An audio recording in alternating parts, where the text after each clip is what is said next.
je vais essayer de manier deux choses, des choses compliquées et des choses simples.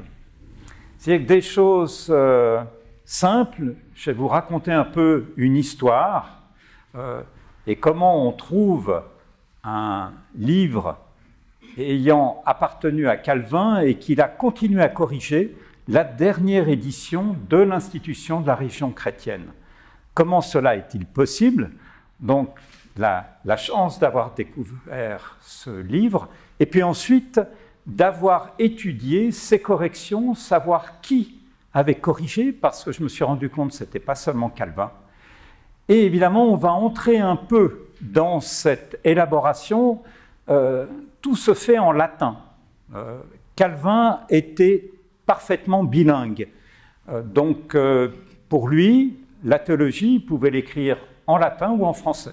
Ça ne pose pas de problème pour lui. Dans ses notes, c'est la plupart du temps en latin, mais on fait parfois référence au français. Alors, l'histoire que je vais vous raconter, mais donc cette institution que, évidemment, Henri IV n'a pas lu. Henri IV n'était pas un grand lecteur, vous le savez.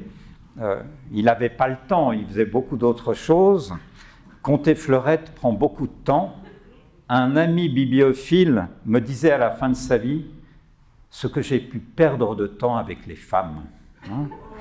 Donc, mais il avait une œuvre derrière lui. Mais évidemment, donc Henri IV a préféré perdre son temps, ou le gagner, évidemment, avec les femmes. Et ça, cet exemplaire, c'est un exemplaire, peut-être vous l'avez vu, il est peut-être venu une fois ici à Pau, c'est la grande Bible des pasteurs et professeurs de Genève, qui paraît en 1588. C'est la fin de l'évolution de 50 ans de traduction de la Bible à partir d'Olivetan, cette première Bible réformée, et cette Bible de 1588 est donc la fin d'un processus, c'est une œuvre collective. 1588, l'année suivante, Henri IV devient roi de France, et on veut offrir au bon roi l'exemplaire de cette Bible de 1588, et on l'a fait relier dans une reliure un peu exceptionnelle, même très exceptionnelle, une belle reliure à la fanfare, et qu'on appelle au sauvage ou à l'indien, à cause de la petite figure. Donc c'est un atelier genevois, et on fait cette Bible, et on allait lui envoyer. Patatras, il se convertit. Donc cet exemplaire est toujours à Genève, il est à la bibliothèque, il était exposé, il n'est plus exposé, mais cet exemplaire est resté à Genève parce que Henri IV lisait plus, et surtout, il était devenu catholique. En revanche, pour remettre dans le contexte, ça c'est l'exemplaire de Sully de l'Institution de la religion chrétienne. C'est la dernière version française qui paraît en 1560, c'est une édition du vivant de Calvin, 1562, et Sully a lu, lui, complètement l'Institution de la religion chrétienne. En français, je dis, c'est un lecteur docile. On pourrait dire que ces annotations sont indexales, c'est-à-dire que dans la marge, et si on voit ici, le règne de l'Antéchrist doit être avec miracle, et vous lisez ça, et saint Paul a averti que le règne d'Antéchrist serait avec toute puissance, miracle et prodige mensonger. Et quand vous regardez cet exemplaire, vous lisez, il est très annoté, mais ça ne sert à rien, parce qu'il n'a fait que mettre des petits résumés dans la marge. Donc, mais Sully, lui, a lu l'Institution.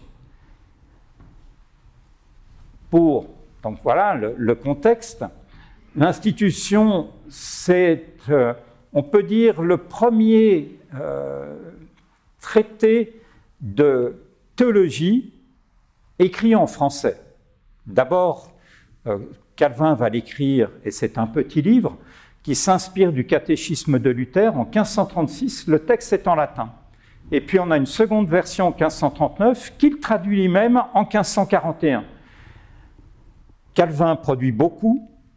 La plupart du temps, ce sont des gens proches de lui, des secrétaires, ou je les appelle des amanuenses. Alors c'est un peu pédant, mais amanuensis a la chance d'avoir le mot manu dedans, manu, hein, la main.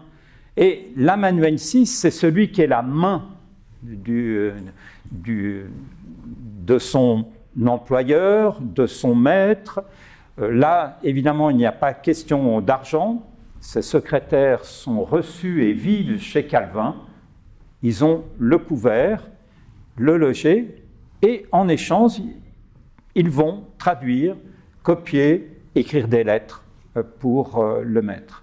Donc, ces secrétaires proches vont traduire des textes de Calvin, sauf l'institution. L'institution, c'est toujours lui, avec une exception que je vais vous montrer, c'est-à-dire que la dernière version latine corrigée va être par lui et une équipe.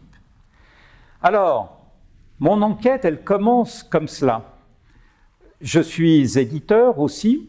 Je ne l'ai pas fait exprès, je n'ai jamais voulu être éditeur. On m'a proposé ça au moment où je finissais ma thèse.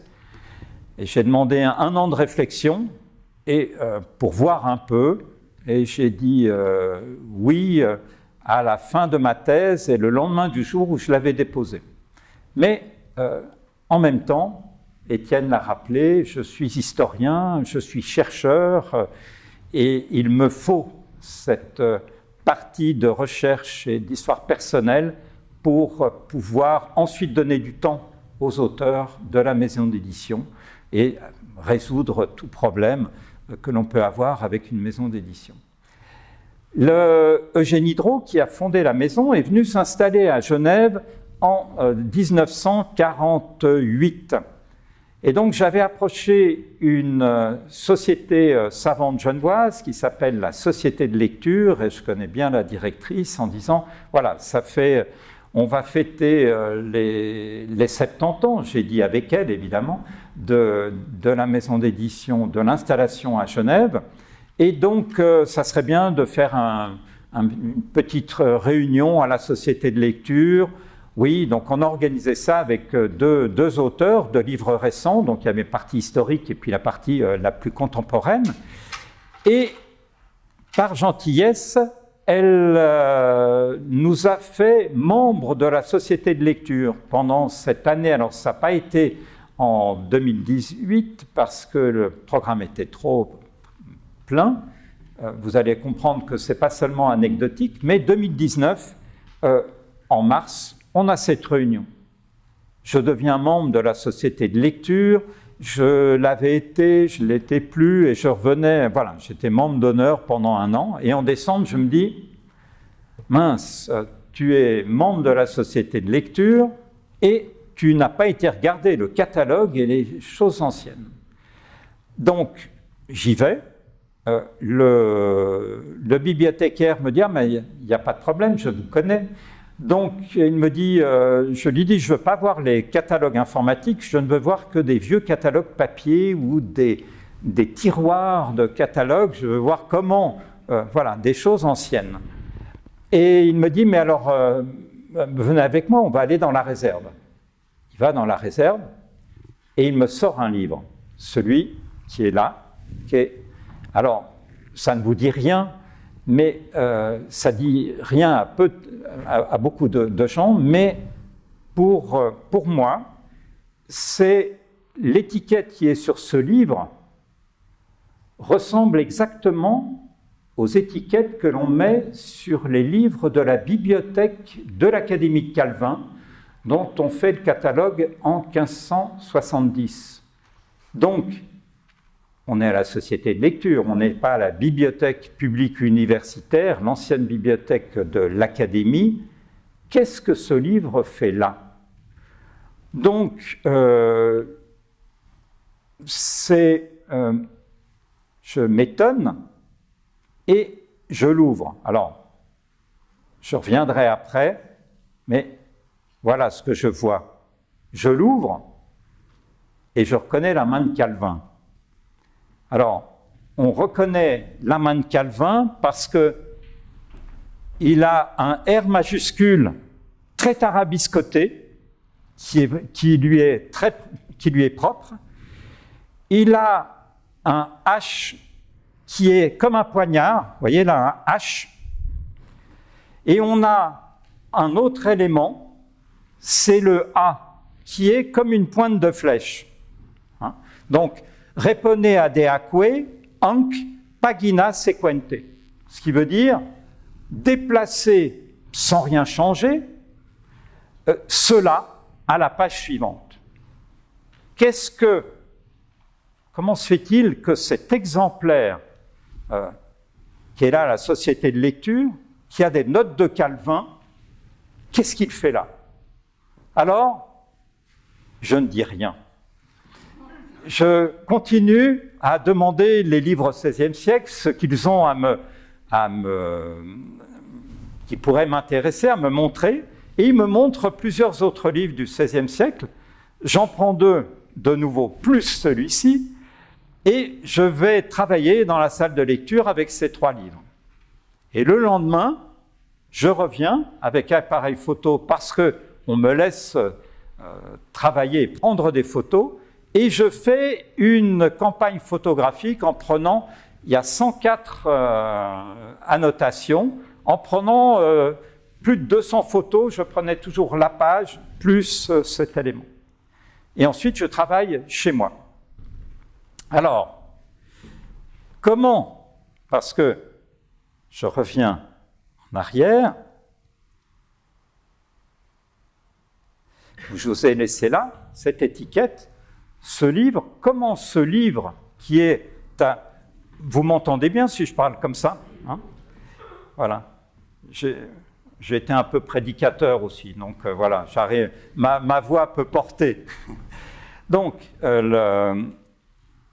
c'est essayer de comprendre comment ce livre a pu arriver à la Société de lecture. Donc, je cherche dans ce catalogue de 1570, sur lequel j'avais travaillé pour autre chose, donc je le connaissais, et voilà ce catalogue manuscrit, et on voit en effet une entrée. D'ailleurs, Eiusdem renvoie ici à Calvinus, hein, in omnes sancti Pauli epistolas et canonicas, le commentaire de Calvin sur les lettres de Paul et les épîtres canoniques. Et puis donc, puisqu'on a son nom, toutes les entrées commencent Eiusdem, hein, du même.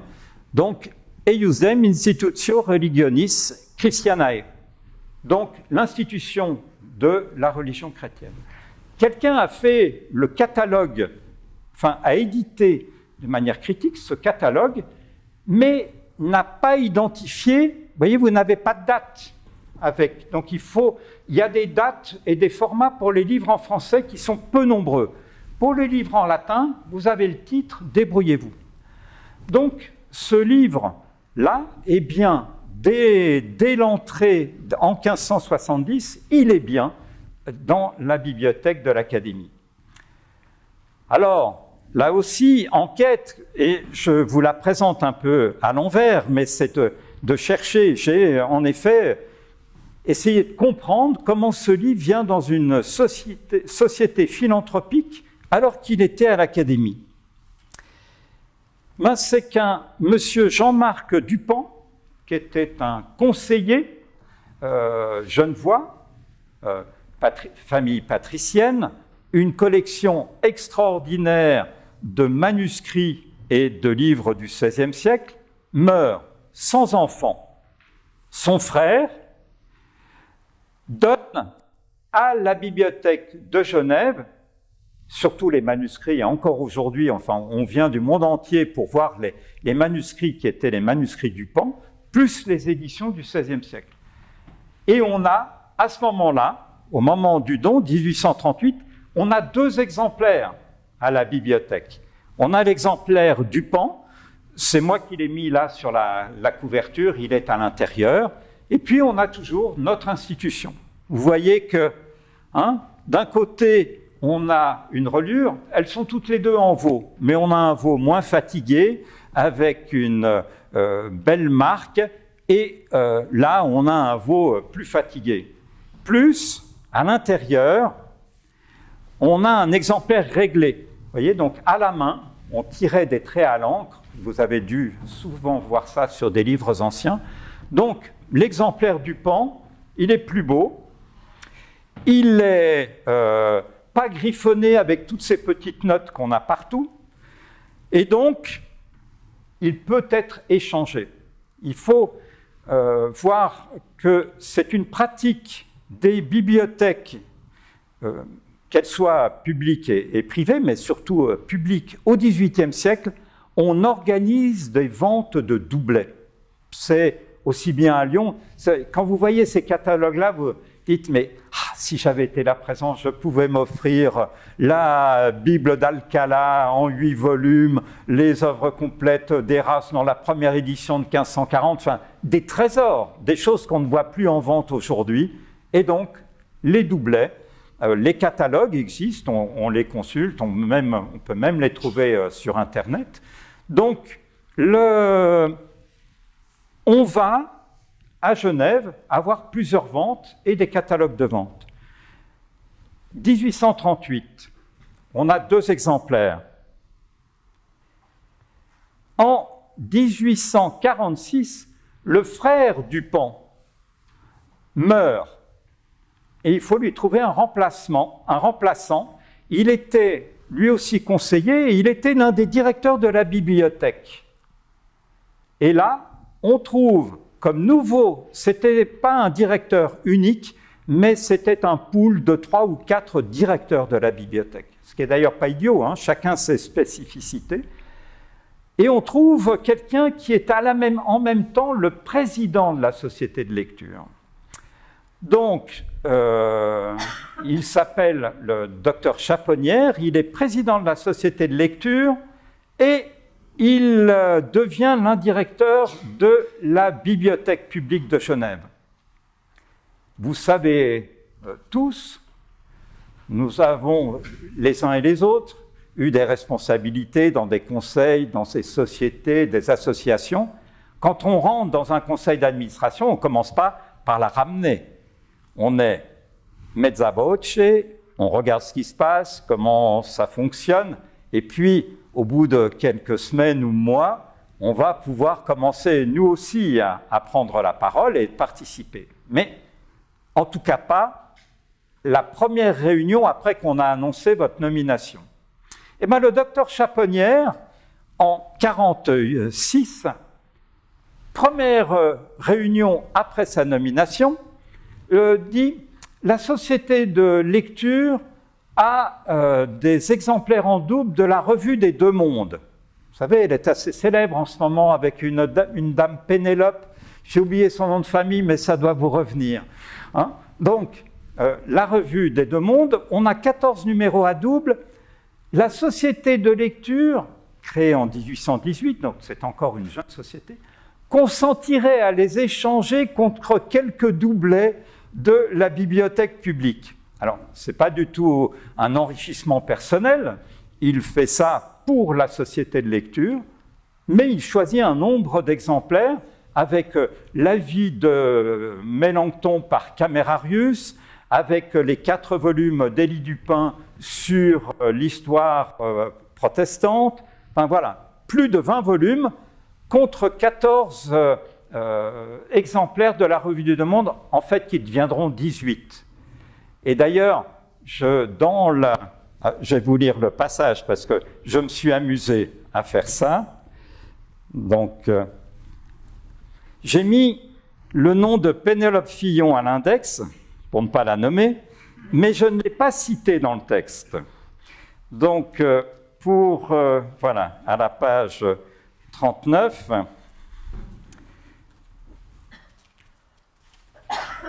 et donc,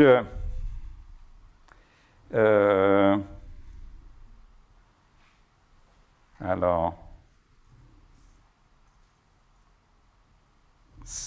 ah oui, une collaboratrice éphémère de cette revue, la Revue des Deux-Mondes, au XXIe siècle, en charge de brefs comptes rendus, pourrait sourire. Elle perçut moins, hein, parce que, évidemment, cette institution annotée par Calvin a une valeur gigantesque. Donc Pénélope Fillon, un avocat pourrait dire, mais regardez, quand même, des numéros de la Revue des Deux-Mondes, ça vaut quelque chose. Donc voilà, bon, pour vous faire sourire et recapter toute votre attention. Bon, c'est fait, on peut continuer pour des choses plus complexes. Alors, on est cet exemplaire de la bibliothèque. C'était évidemment, c'est un échange qui est tout à fait légal. Donc on vient mettre sur le verso de la seconde page le cachet de la bibliothèque, alors qu'il était sur la page de titre, et le cachet annulé. Cet exemplaire vient à la société de lecture, et il est maintenant à la société de lecture. Vous verrez que tout à l'heure, ayant trouvé d'autres choses, j'ai pu monter petite mise en scène avec le nouveau directeur de la bibliothèque et le responsable des livres rares, qui étaient évidemment très déçus d'avoir perdu cet exemplaire, mais je leur en ai trouvé un autre dans leur fond qu'ils n'avaient pas vu, avec encore plus de notes de Calvin, donc en disant, ben voilà, vous voyez, vous n'avez pas tout perdu, vous en avez un qui est encore plus annoté par Calvin. Donc cet exemplaire est maintenant à la société de lecture. Ce petit passage, donc le fait de déplacer, pour ça, alors, quand j'entre dans des questions techniques ou un peu théologiques, je lis pour que les éléments se mettent bien en place. Il y aura 4-5 petits passages comme ça, mais sinon j'essaierai d'être un peu plus vivant pour vous intéresser. Donc, pour la dernière version de 1559, Calvin a beaucoup réécrit son grand œuvre dès les premiers chapitres. Hein, donc, 1536, et puis 39, 45, 50, 59. Ce sont les différentes éditions de l'institution. Et donc,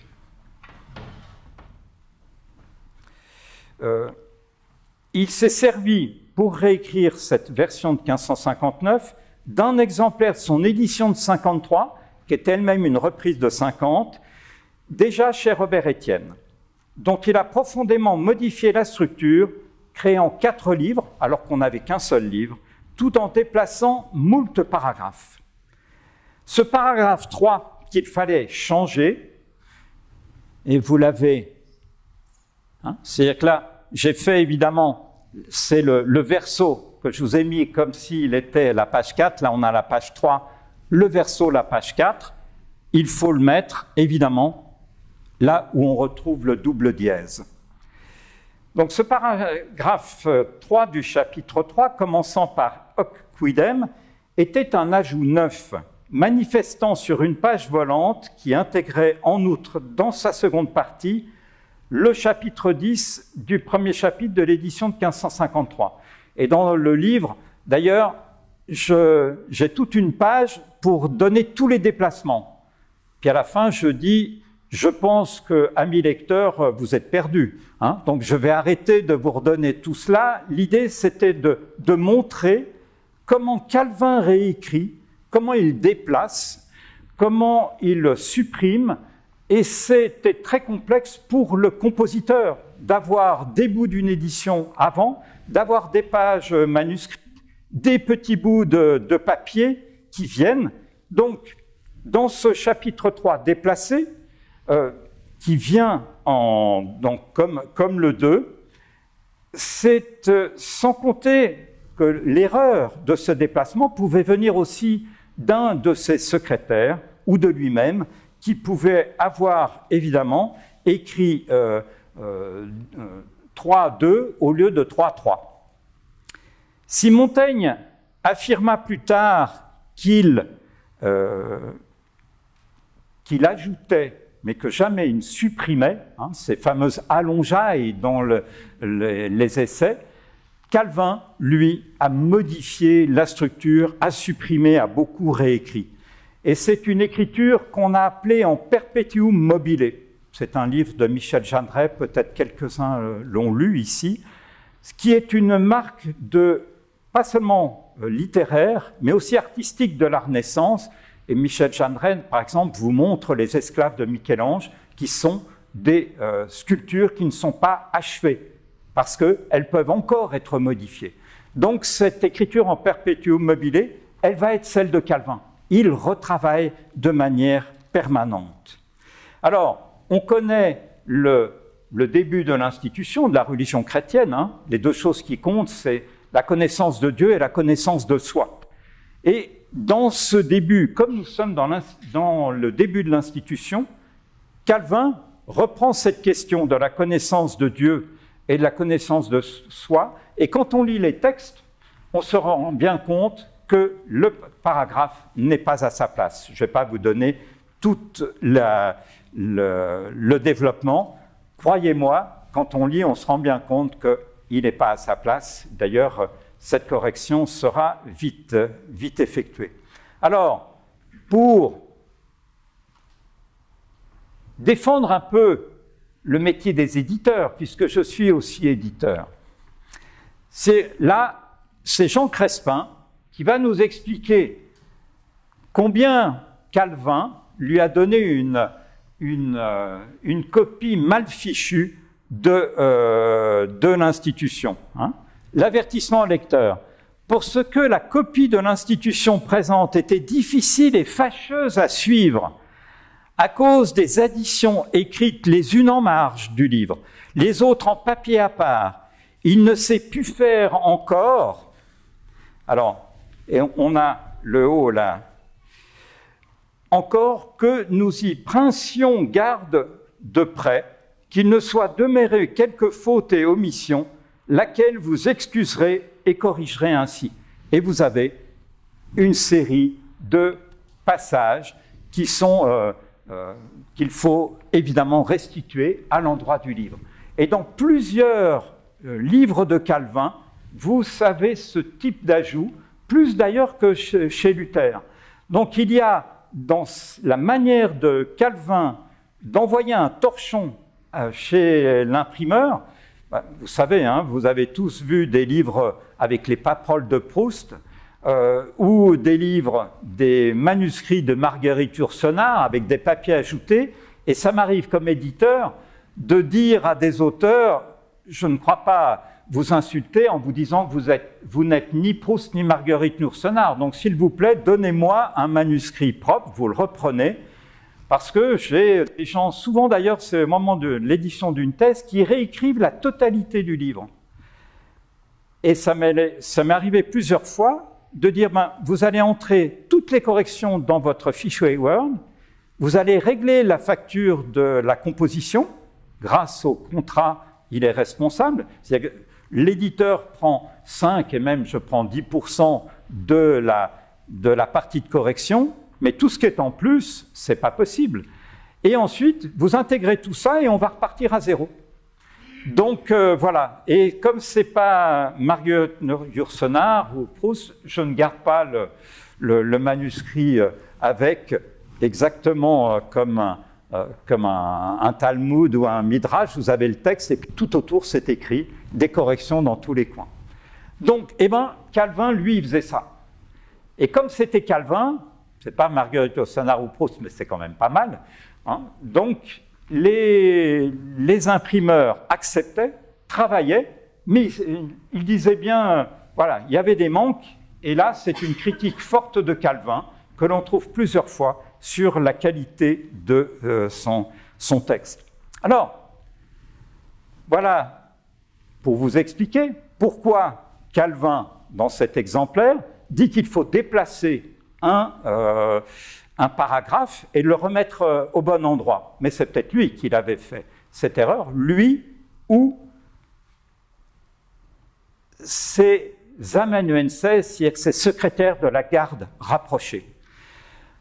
Il y a 104 corrections. Alors, ce qui m'a intéressé et ce qui m'a aussi interrogé, c'est que ce n'est plus la main de Calvin. En revanche, c'est le système d'annotation de Calvin. Ici, pour ajouter ante, alors c'est ce que je montre dans le livre, mais là je ne vais pas vous ennuyer avec ça, c'est la manière d'annoter et de corriger un texte de Calvin, mais ce n'est pas lui qui tient la main. Ce qui s'est produit, c'est que quand il a vu cette erreur, Calvin était un tempérament sanguin. Et même ses amis, c'est-à-dire Théodore de Bèze, Farel, ont utilisé le mot véhément ou véhémence pour lui. C'était un homme véhément, c'est-à-dire il se met facilement en colère, on a des tas d'exemples. Donc, quand il a vu cette erreur, il a passé ça à ses secrétaires proches. Et c'est eux qui ont fait cela, mais en lisant les choses à Calvin, parce que les corrections, et la plupart de ces corrections, sont de Calvin. Mais ce n'est pas lui qui tient la plume. On sait comment il travaillait pour la version française, où c'est son frère qui tenait la main. Et donc, sur les corrections, c'est lui qui prononce les paroles, mais ce n'est pas lui qui tient la main. Alors, dans ces corrections, on a ici la factitias pour fictitias, c'est-à-dire que superficiel et qui passe en simulé, donc ce n'est pas tout à fait la même chose. Vous avez des corrections qui sont juste une coquille, patricermo, évidemment il faut patrice, c'est un génitif qu'il faut là, la parole du Père.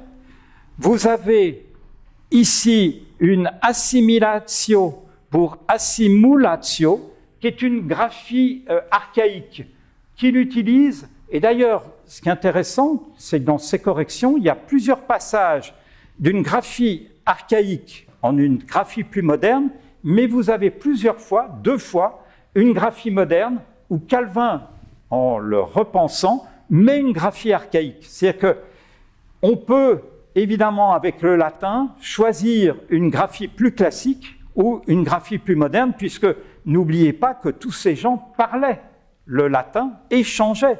Si les Français, les Allemands, les Italiens, les Espagnols, les Anglais avaient cette Republica Literarum, c'est qu'ils avaient le latin en commun. Donc, le latin, certains mots, ils préfèrent avoir une graphie plus moderne ou plus archaïque.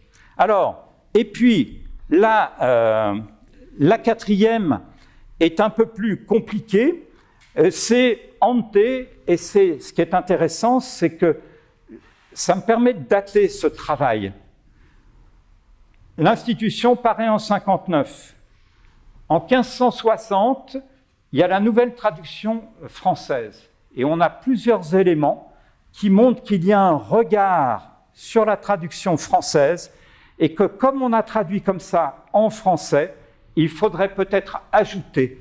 Et en français, on a ici « auparavant ». On ajoute, le secrétaire ajoute dans la marge « ante », qui est bien à sa place et qui correspond à ce qu'on a décidé l'auparavant. Alors, ces secrétaires maintenant, je me suis intéressé à ce qui ils étaient, comment cela fonctionnait.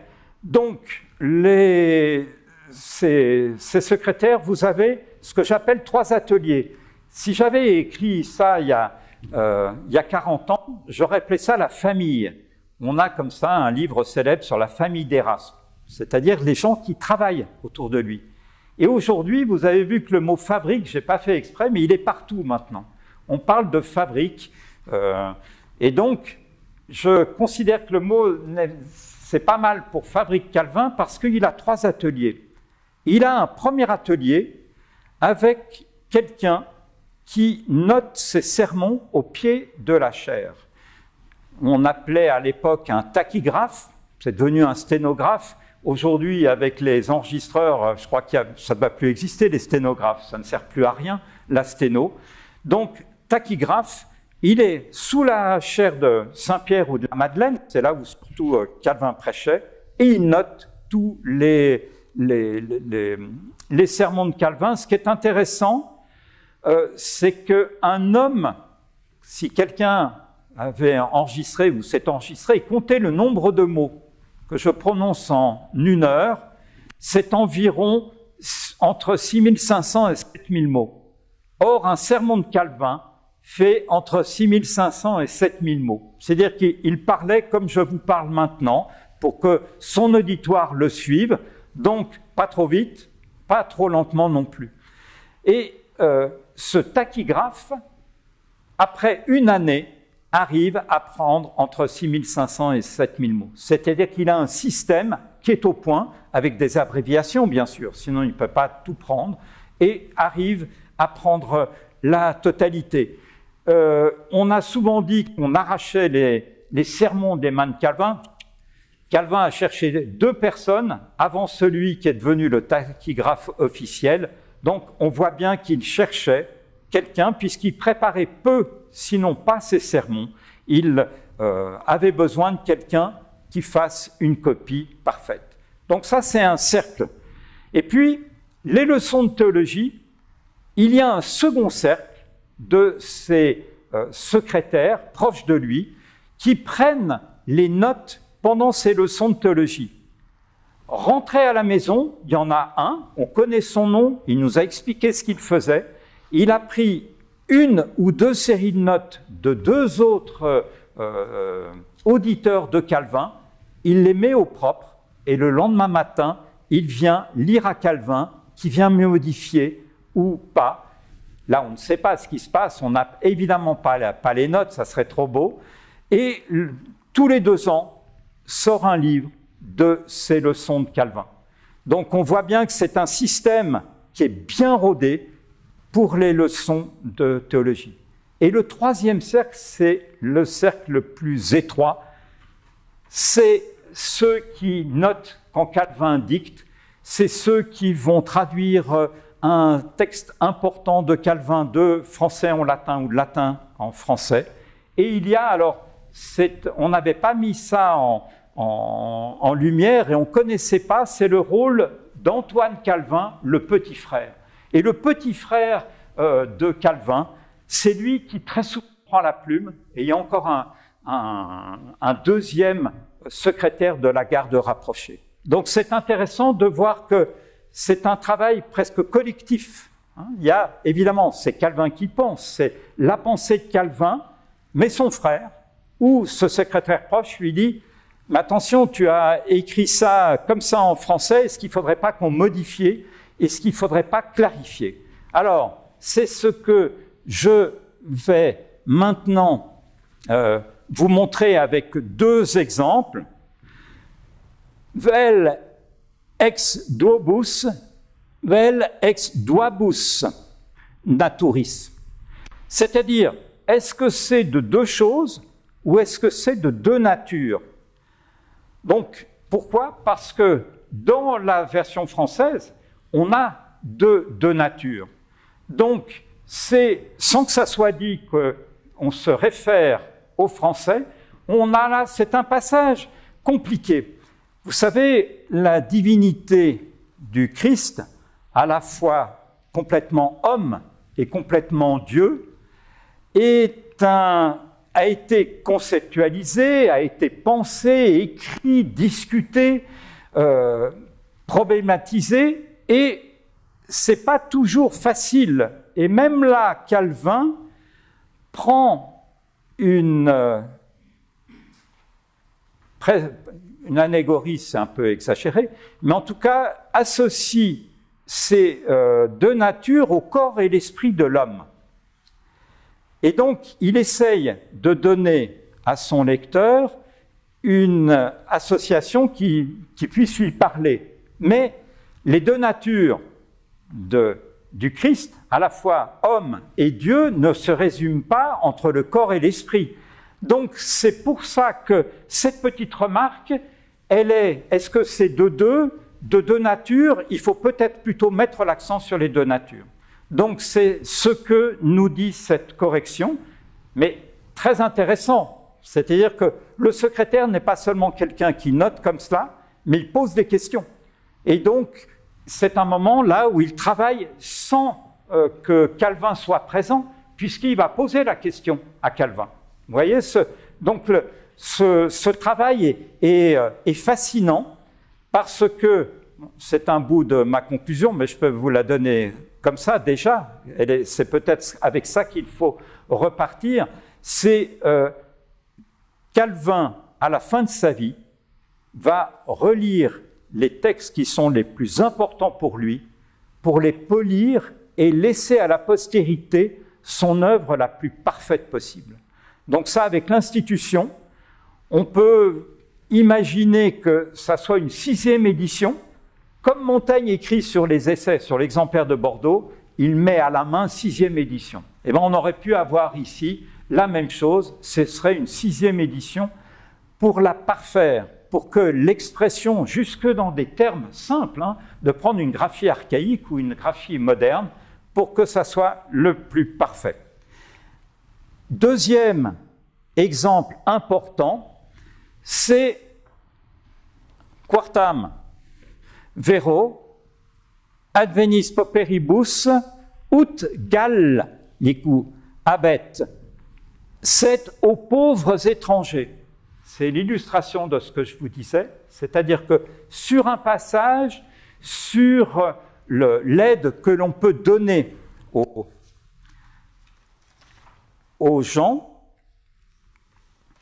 c'est le passage, vous voyez, vous avez échappé à 2 pages de toute la discussion sur la double nature de...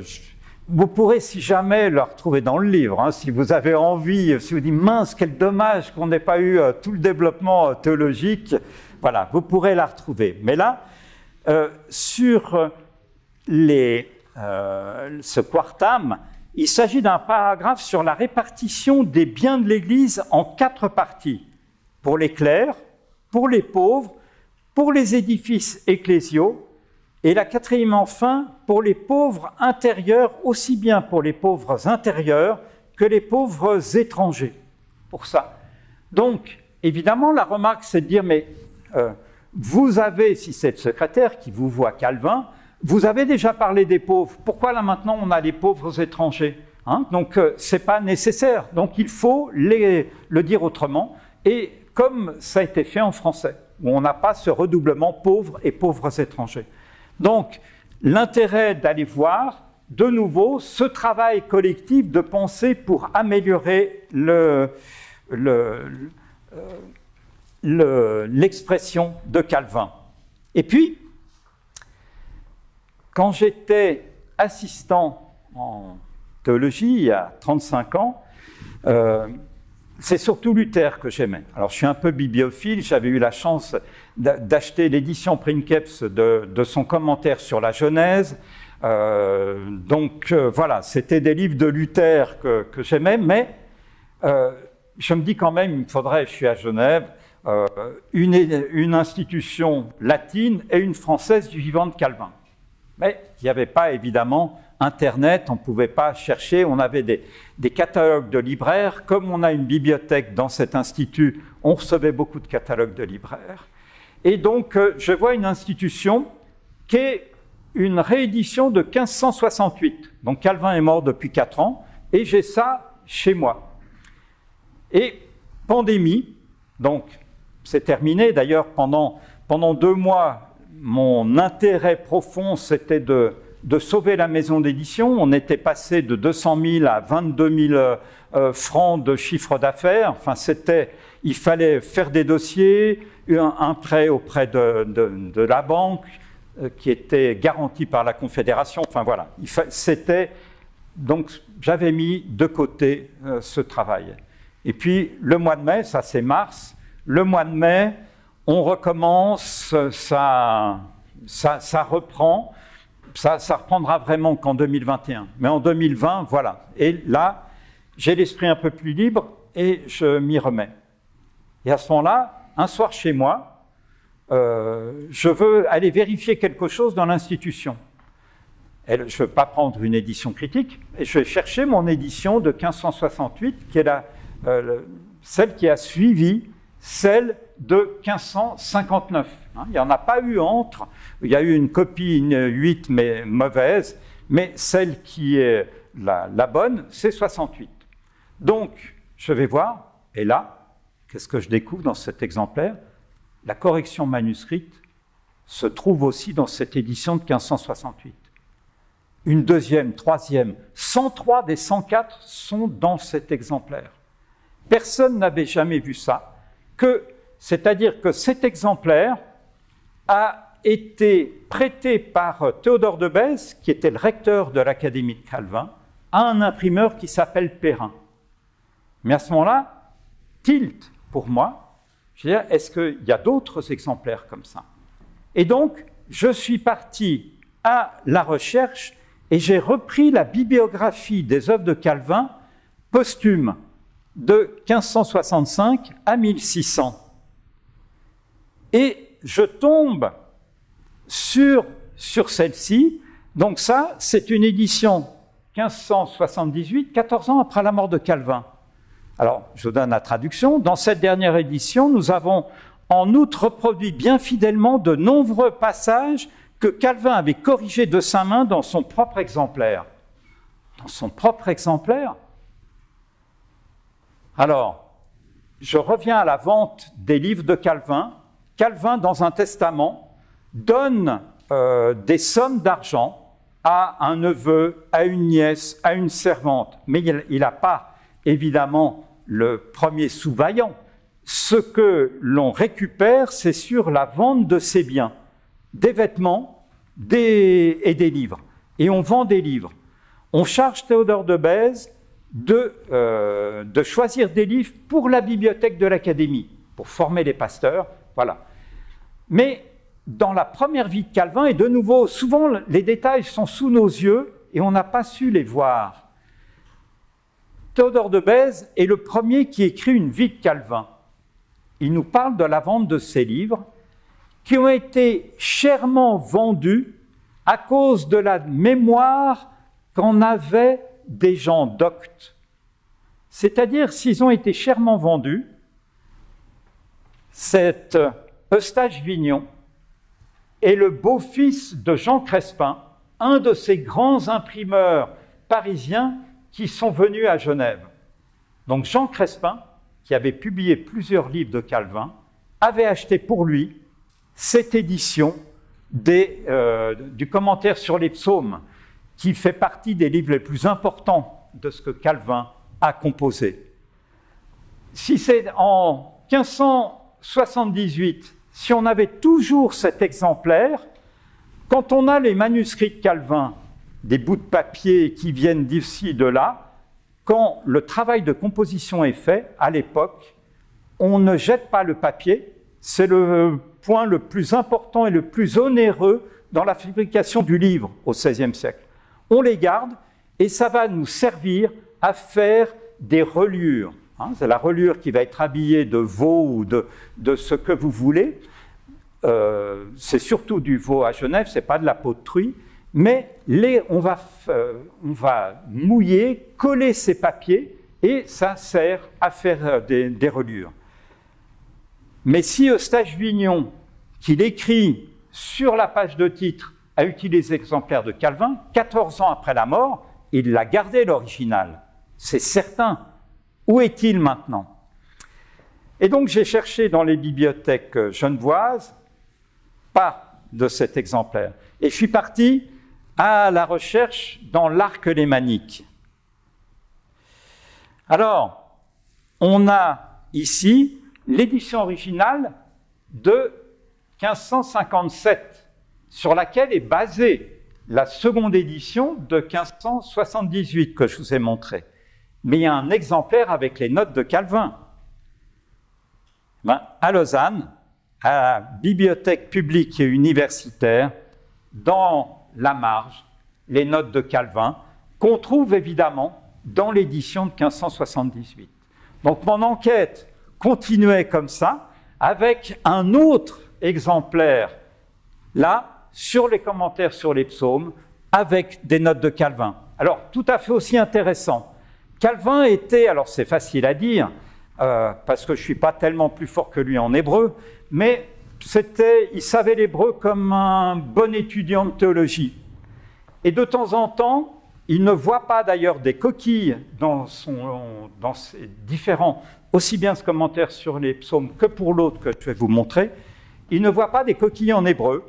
Et là, il vient ajouter tout un développement sur certains veulent que l'on Bazara, c'est Bazara en hébreu qui est là. Bazara, il ne l'écrit pas d'ailleurs en hébreu, soit pris pour réduction à interdiction et le déduisent de bazar, comme si la lettre bête, la première lettre, le B, faisait partie du radical et ce nom fut au génitif. Cela n'est cependant pas approprié. Qu'est-ce qu'il vient nous dire? Nous faire un ajout marginal pour nous dire que ça ne sert à rien. C'est-à-dire qu'il essaye de nous montrer une compétence en hébreu qui n'est pas la sienne. Il y va un peu plus loin. Alors, j'ai évidemment trouvé la source de cela, de cette référence, mais elle ne sert à rien. C'est vraiment de montrer un petit point. Quand même, en hébreu, je suis assez facile. Et je suis en train de commenter un livre en hébreu. Donc, il faut quand même que j'ai une certaine compétence. Donc, intéressant, dans cet exemplaire, avec plus de notes de Calvin que des secrétaires. Les secrétaires, c'est des petits détails et les coquilles. Donc quelqu'un est venu dans son exemplaire, et c'est bien une main du XVIe siècle, pour corriger les coquilles, sans voir les coquilles en hébreu. C'est intéressant. Donc, on a à Lausanne un exemplaire que ce Jean Crespin avait acheté à la vente de juillet 1564, 2 mois après la mort de Calvin. Il l'avait gardé et il ne l'a pas utilisé. C'est son beau-fils qui l'utilise. Alors, maintenant, je continue dans ma recherche et de passer au crible la bibliographie des œuvres de Calvin posthumes. Et je tombe sur Eustache Vignon, vous le connaissez maintenant. Ah tiens, c'est pas le beau-fils de Jean Crespin? Et là, il a encore une remarque encore plus belle.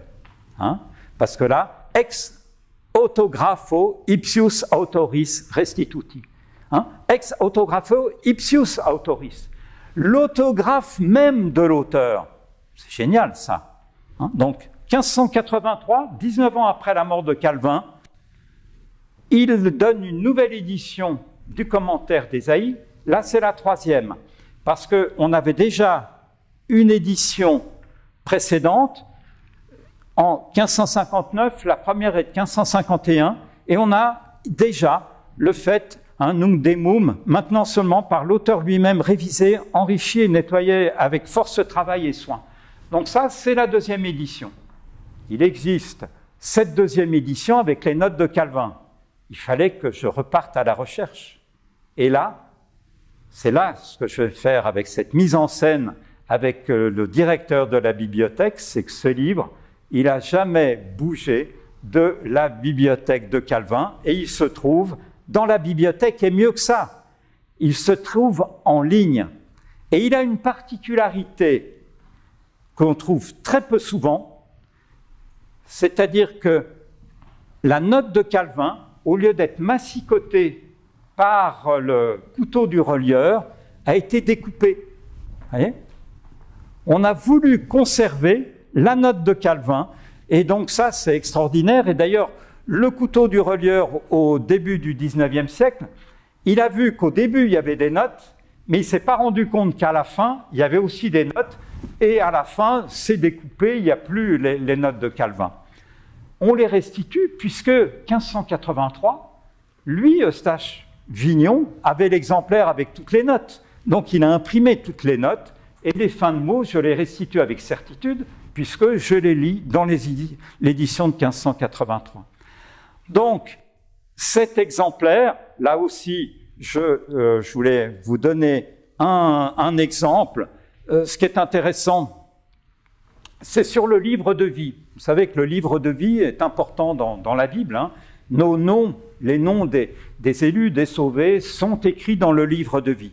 Et ce qui est intéressant dans ce passage que Calvin ajoute en note, vous voyez d'ailleurs, locum, alors je vous ai juste mis ça pour que vous puissiez lire, et il n'y a pas toute la page, mais on voit que cum Moses, il y avait un locum Mosis, et il vient donner des références supplémentaires, avec la référence à Ézéchiel. Donc, il nous donne plus le Christ avec les apôtres. C'est-à-dire que, alors qu'il n'amène rien de nouveau d'un point de vue théologique, il assure son propos en donnant deux autres références scripturaires dans les marges de son exemplaire. Alors, et ça va être ma conclusion, parce que je vois le temps passe, et je vous ai tenu un peu trop longtemps, mais c'est l'institution de la religion chrétienne, le commentaire sur les psaumes, c'est dans l'introduction, il nous dit que c'est comme une anatomie de l'âme. Le commentaire sur les psaumes est le texte de la Bible qui est le plus important pour Calvin.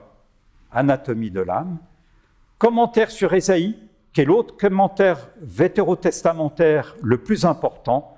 Et puis un quatrième exemplaire dont je ne vous ai pas parlé, mais j'en parle dans le livre, qui est les Épîtres pauliniennes. Les livres les plus importants de Calvin, il a voulu les polir. Donc c'est quelque chose qu'il fait vers la fin de sa vie.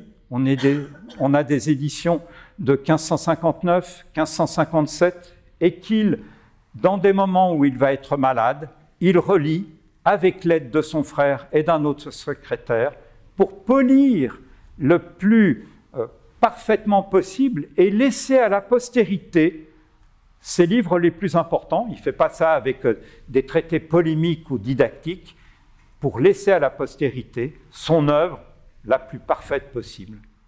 Voilà, je vous remercie.